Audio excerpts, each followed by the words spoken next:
यहाँ देखें, यहाँ पर भी हम ग्राफ लेंगे और ड्रा करेंगे horizontal bar graph. Horizontal bar graph में हम एक्स एक्सिस पे लेंगे नंबर ऑफ स्टूडेंट्स और वाई एक्सिस पर मार्क करेंगे name of games.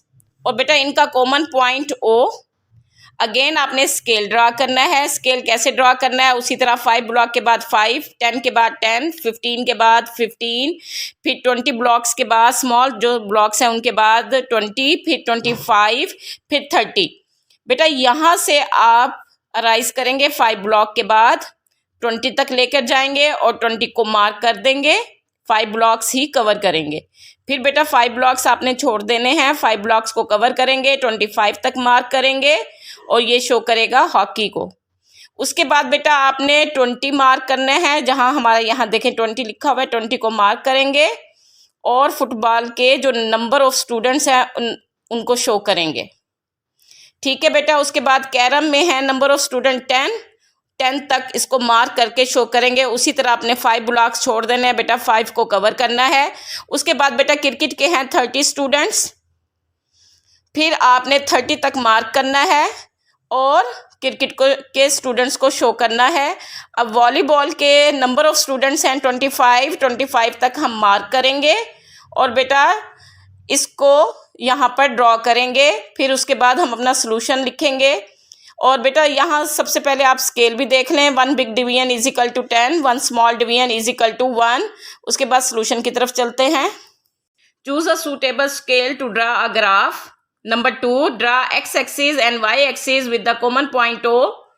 Along x-axis, mark the number of students after a suitable distance.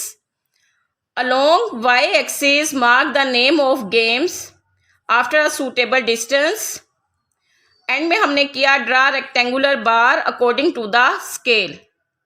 The question number 2 given below is the bar graph that show the amount earned by Tariq in 6 days of a week. इसमें तारिक की amount बताई गई है जो कि हफ्ते के वो 6 दिनों में अर्न करता है। अब उसमें बेटा आप यहाँ देखें मंडे में आप देखें ये वाला जो पॉइंट है ये शो कर रहा है 500 को और ये वाला पॉइंट शो कर रहा है 1000 को, ये वाला 500 को शो कर रहा है। अब बेटा यहाँ देखें जो मंडे की अमाउंट है ये यहाँ लिखा तो 1000 है, लेकिन इसका बेटा ग्राफ का आप देखें रेक्टेंगुलर बार यहाँ तक आ रहा है, तो इसलिए मंडे की जो अमाउंट है वो 1500 लिखी जाएगी। ट्यूसडे को 2000। अगेन आप देखें वेडनेसडे को, ये देखें वेडनेसडे को 3500 होगी। 3000 और 400 के दरमियान वेडनेसडे की अमाउंट 3500। उसके बाद बेटा 4000 है, ये बिल्कुल 4000 पे ही इसका रेक्टेंगुलर बार आ रहा है। उसके बाद फ्राइडे की 5000 है और सैटरडे की 6000 है। अब हमारे पास read the graph and answer the question, हमें पॉइंट्स दिए गए हैं जिसके मुताबिक हमने आंसर देना है।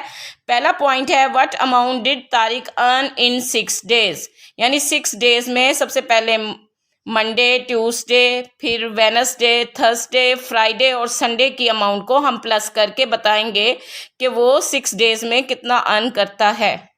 यहाँ देखें मंडे की 1500 मैंने आपको बताई थी, ट्यूसडे की 2000 थी, वेडनेसडे की 3500 थी, थर्सडे की 4000 थी और बेटा फ्राइडे की है 5000, उसके बाद सैटरडे की है 6000। इन दोनों को प्लस करें 11,000, 11 15,000, उसके बाद 15 17,000। इन दोनों को प्लस करें तो ये मिलके बनते हैं 5000। तो बेटा 17,000 और 5000 इज इक्वल टू 22,000 रुपीज़, यानी वो 6 डेज में 22,000 अर्न करता है। क्वेश्चन इसका पार्ट नंबर 2 है on which day he earn the maximum amount, यानी मैक्सिमम अमाउंट वो किस दिन अर्न करता है। तो बेटा Tariq earn the maximum amount in Saturday, यानी सैटरडे वाले दिन सबसे ज़्यादा अमाउंट अर्न करता है जो कि उसकी 6000 थी।